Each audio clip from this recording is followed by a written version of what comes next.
ус уусан ч таргалаад идэх хүмүүс болон жин нэмж чадахгүй байгаа хүмүүс маань байх юм бол сайн байцгаана та бүхэнд өнөөдөр мэндийг хүргэе. За YouTube суугийн маань 3 дахь дугаар эхлэхэд бэлдэн болсон байна. За энэхүү дугаараараа яагаад зарим хүмүүс ус уусан ч таргалаад байгаа. За зарим хүмүүс нь яагаад их хэмжээгээр идсэн ч тогтмол дасгал хөдөлгөөн хийсэн ч жин нэмж чадахгүй байгаа гэдэг талаар тайлбарлах гэж байна. За энэхүү нь юутай хамааралтай байдаг вэ гэхээр метаболизм буюу хүний биеийн бодис солилцоотой хамааралтай байдаг. Бодис солилцоо гол зохицуулдаг эрхтэн бол бамбаа булчирхай гэсэн эрхтэн байдаг. За бамбаа булчирхай дааврын үйл ажиллагааг бас зохицуулдаг. За энэ болохоор яг хүний хоолойн түнхний гадна талын доод хэсэгт байрлах эрвээхэй хэлбэртэй юм булчирхай байдаг.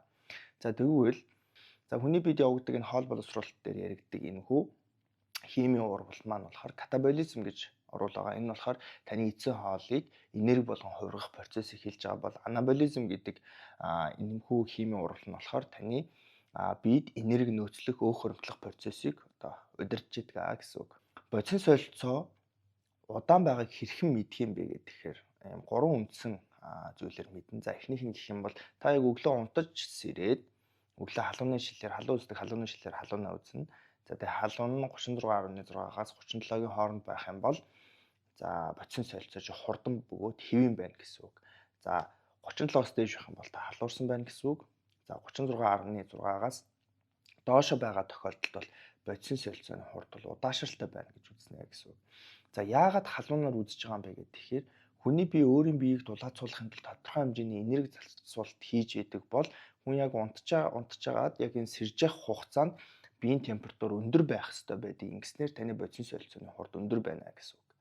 За тэгэхээр бодис солилцооны хурд удаан байгаа тохиолдолд буюу халууны шилээр үүсэхэд 36.6-аас доош байгаа тохиолдолд таны бие организм чи энерги нөөцлөх процесс үүсэж байна гэсэн үг. За хоёр дахь нь гэх юм бол та өглөө сэрэхдээ хэр нойрмог эсвэл хэр эрч хүчтэй сэрж байгаа гэдгээс шалтгаална. За энэ дээр нэг зүйлийг анхаарах хэрэгтэй. Энэ бол та шөнийн хугацаанд 6-аас 8 цагийн нойр авсны дараа өглөө сэрэхдээ хэр эрч хүчтэй цоглог сэрж байгаа, аль эсвэл хит ийм нойрмог сэрж байгаа гэдгээс шалтгаалаад таны бодис солилцооны хурд хэмжигдэх. За гурав дахь хүчин зүйл гэх юм бол та хоолоо идээд өглөөний цай өдрийн хоолоо идчихэд хоолоо эзнэхээ араас хэр их хэмжээгээр ядарч байгаа, хэр их хэмжээгээр залхуу хүрэх, нойр хүрэх энэ процесс үүсэж байгаа гэдгээс шалтгаалаад таны бодис солилцоо хурдан байна уу, удаан байна уу гэдгийг хэмжих боломжтой гэсэн үг. За нэмэлтээр таны биеийн жингийн өөрчлөлт хэр хурдан өөрчлөгдөж байгаа гэдгээс шалтгаалаад таны бодис солилцооны хурд тогтоогддог байх нэ. За тэгвэл ус уусан ч таргалаад байгаа буюу бодис солилцооны хурд маань удаан байгаа хүмүүс дээр ямар гурван хүчин зүйл байдаг вэ гэхээр за нэгт бамбаа булчирхай үйл ажиллагаа удаашрсан. За хоёрдож гэх юм бол давсны хэрэглээ болон хийжүүлсэн ундааны хэрэглээ хит өндөр байгаагаас шалтгаалдаг. Гуравд гэх юм бол инсулины тэнцвэр алдагдсан байх магадлал илүү өндөр байдаг. За тэгвэл яг эсрэгээрээ юу ч идсэн таргалахгүй байгаа хүмүүсийн хувьд гэх юм бол за нэгдүгээрт булчин мас илүү өндөр байх. За хоёрдож гэх юм бол суур бодис солилцооны хурд илүү хурдан байх буюу өндөр хэмжээгээр шатаадаг. Энэ нь суур бодис солилцооны хурд гэдэг нь болохоор та унтчихсэн ч зүрхчин цохилж явах үед за гэрээ цэвэрлж явах, за аль эсвэл хоолоо идэж явах үед хүртэл шатааж идэг энэ суур бодис солилцооны хурд гэж байдаг. За энэ өндөр байна гэсэн үг. За гуравдаж гэх юм бол гений хувьд илүү юм өөрчлөлт өндөртэй байх тохиолдол байдаг. За дөрөвдөж гэх юм бол ерөнхийдөө юм тайван амгалан, стресс багтай, за нойрондоо сайн хүмүүс маань болохоор бодис солилцооны хурд илүү өндөр байх буюу юу ч идсэн жин нэмэхгүй байх магадлал илүү өндөр байдаг гэсэн үг. Энэ нь болохоор тухайн авсан илчилгээ бүгдийг биедээ зарцуулаад байгаа гэсэн ойлголт. За тэгвэл метаболизм муудах гурван шалтгааны талаар тайлбарлалаа. За эхнийх нь бол номер 1-ээр нойр орж иж идэг. За нойр дутуугаас шалтгаалаад дотор эрхтний үйл ажиллагаа доголдож эхэлдэг, шүнжэнгөө ажилдаг. За эндээсээ шалтгаалаад тархины сэтгэн бодох үйл ажиллагаа болон стрессийн түвшин нэмэгддэг, кортизол дааврын түвшин бас нэмэгддэг. Үүнээс шалтгаалаад бодис солилцоо муудах эхний үндэс болдог. За хоёр дахь нь гэх юм бол булчингийн эзлэхүүний хэмжээ бага, за өөхний эзлэхүүний хэмжээ ч юм уу эсвэл жингийн эзлэхүүний хэмжээ илүү бага байгаа тохиолдолд бодис солилцоо удаашрах нэг шалтгаан болдог. За гурав гэх юм бол тогтмол дасгал хөдөлгөөнгүй буюу 7 хоногийн 5 өдөр нь тогтмол суугаа ажил хийдэг. За ажлаасаа гараад машин, за машинаас буугаад гэр, за гэртээ амарчаад өглөө дахиад машин, ажил гэдэг ийм суугаа байдалтай байдаг. Тогтмол дасгал хөдөлгөөнгүй байгаа тохиолдолд бодис солилцоо удаашрах 3 дахь үндсэн шалтгаан болж байдаг. За тэгвэл бодис солилцоог хэрхэн сайжруулах юм бэ гэхээр за эхнийх нь бол чанартай нойр.